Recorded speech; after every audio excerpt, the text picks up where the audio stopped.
Fala, Arete, sejam bem-vindos ao Arete Jus. Está começando mais uma lei aqui. E hoje o nosso convidado especial será a lei número 14.133, que trata sobre a lei de licitações e contratos administrativos.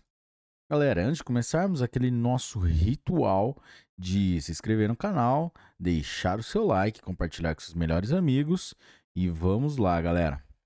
Um pouquinho grande essa lei, mas vamos chegar até o final. Título 1. Disposições preliminares. Capítulo 1. Do âmbito de aplicação desta lei. Artigo 1º. Esta lei estabelece normas gerais de licitação e contratação para as administrações públicas diretas, autárquicas e fundacionais da União, dos Estados, do Distrito Federal e dos municípios, e abrange. Inciso 1. Os órgãos dos poderes legislativo e judiciário da União, dos Estados e do Distrito Federal, e os órgãos do Poder Legislativo dos municípios, quando no desempenho de função administrativa. Inciso 2. Os fundos especiais e as demais entidades controladas direto ou indiretamente pela administração pública. Parágrafo 1º.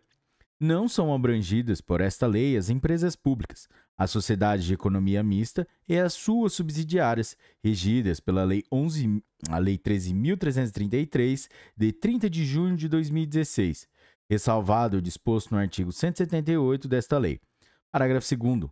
As contratações realizadas no âmbito das repartições públicas sediadas no exterior obedecerão às peculiaridades locais e aos princípios básicos estabelecidos nesta lei, na forma de regulamentação específica a ser editada por ministro de Estado.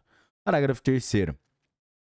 Nas licitações e contratações que envolvam recursos provenientes de empréstimo ou doação oriundos de agência oficial de cooperação estrangeira ou de organismo financeiro de que o Brasil seja parte, podem ser admitidas. Inciso 1. Condições decorrentes de acordos internacionais aprovados pelo Congresso Nacional e ratificados pelo Presidente da República.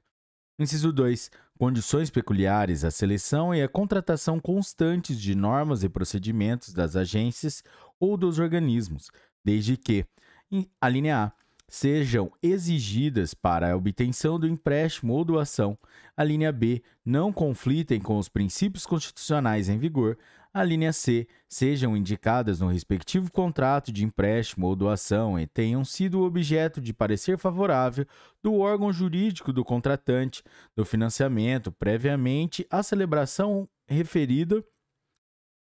do referido contrato. A linha D, vetado. Parágrafo 4º.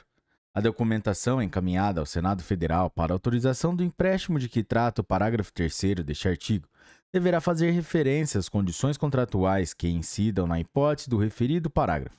Parágrafo 5º.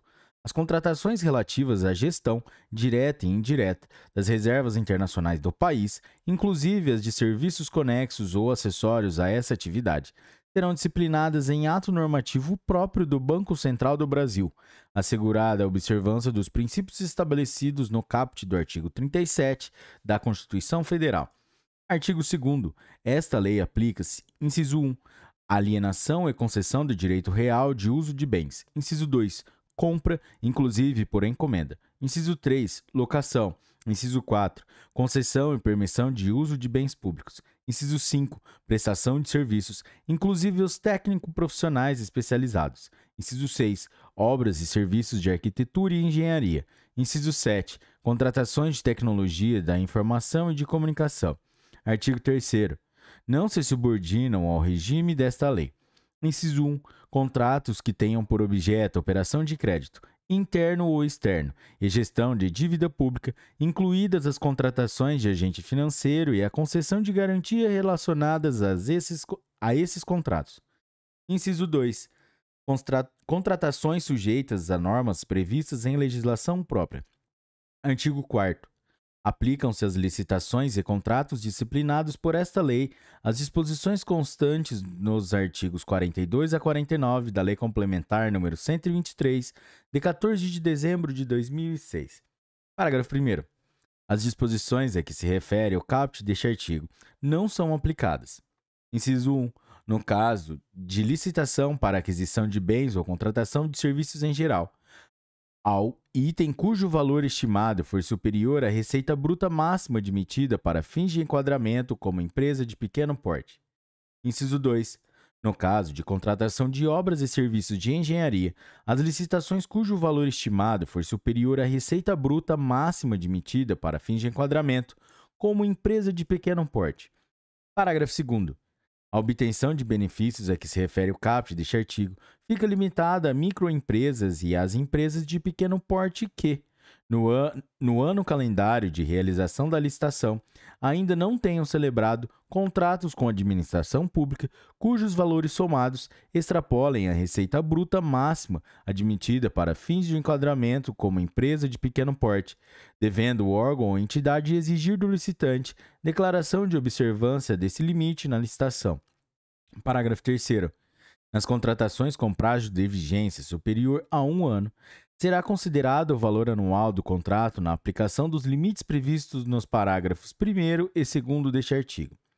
Capítulo 2 dos princípios. Artigo 5º. Na aplicação desta lei, serão observados os princípios da legalidade, da impessoalidade, da moralidade, da publicidade, da eficiência, do interesse público, da probidade administrativa, da igualdade, do planejamento, da transparência, da eficácia, da segregação de funções, da motivação, da vinculação ao edital, do julgamento objetivo, da segurança jurídica, da razoabilidade, da competitividade, da proporcionalidade, da celeridade, da economicidade e do desenvolvimento nacional sustentável. Assim, como as disposições do Decreto-Lei nº 4.657, de 4 de setembro de 1942, Lei de Introdução às Normas do Direito Brasileiro. Galera, esse foi nosso primeiro episódio, bem curtinho, mas é porque o segundo episódio vai ser bem maior. Até a próxima. Tchau!